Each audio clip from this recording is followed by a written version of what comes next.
Hey everyone, Neil Patel here. I'm excited to show you the brand new Answer the Public, redesigned, faster, and packed with smarter insights.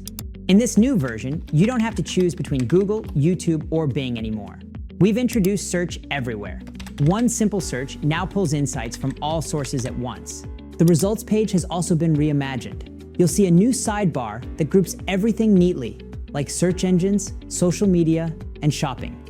You can easily filter by questions, comparisons, or prepositions to see what people are really asking online.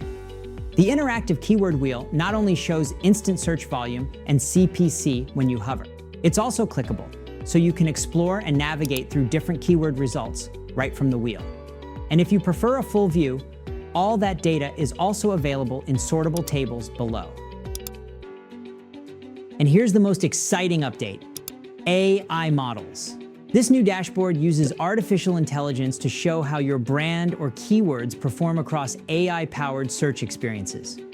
At launch, it includes insights from ChatGPT, and we'll be adding more models soon. You can explore what people are asking AI tools, the intent behind it, and where new opportunities are emerging. It's like SEO visibility, but for the AI era. You'll discover patterns, track mentions, and uncover insights to help you create content that stands out in AI-driven results. So go try the new Answer the Public today, explore smarter search data, and experience the power of AI models.